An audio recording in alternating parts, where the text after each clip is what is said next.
Mann. C'est le nom que les chercheurs avaient donné à ce squelette.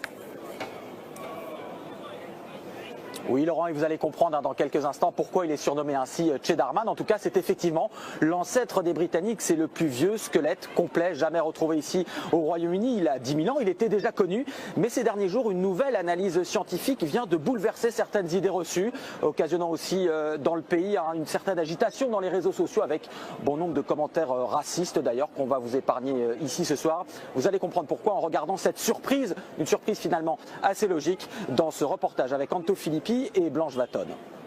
Une peau noire et des yeux bleus perçants. Étonnés, les Britanniques viennent de découvrir à quoi ressemblait leur ancêtre, l'homme qui foulait le sol d'Angleterre il y a 10 000 ans. Ce sont les scientifiques du Muséum d'histoire naturelle de Londres qui viennent de faire cette révélation et qui ont modélisé très exactement son visage. On n'aurait jamais imaginé ça il y a quelques années encore. Cette combinaison inhabituelle de cheveux bruns, bouclés, presque crépus, avec une peau très sombre et des yeux d'un bleu vif.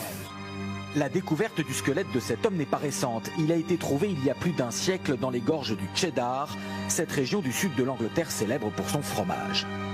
En 1997, à partir de ce squelette, les scientifiques avaient déjà extrapolé son visage, celui d'un homme du Mésolithique d'une vingtaine d'années, blanc. Mais les chercheurs d'aujourd'hui ont retrouvé un peu d'ADN conservé dans son oreille et avec les progrès du séquençage génétique ont abouti à ce résultat bien différent. Ça ne m'étonne pas, l'humanité a voyagé depuis l'Afrique, donc ça me paraît logique. Ça va contredire ceux qui croient en une pureté. En regardant cette photo, je pense quand même que déjà à l'époque, c'était un immigrant, venu d'ailleurs dans le monde. Je ne pense pas qu'il soit né comme ça, ici à Londres. Selon les scientifiques, Cheddarman est bien né noir sur le sol anglais. La généralisation de la peau blanche serait intervenue plus tard avec des vagues d'immigration plus récentes venues d'Europe du Nord. Donc Cheddarman était un immigrant. Moi, ça me fait doucement rigoler.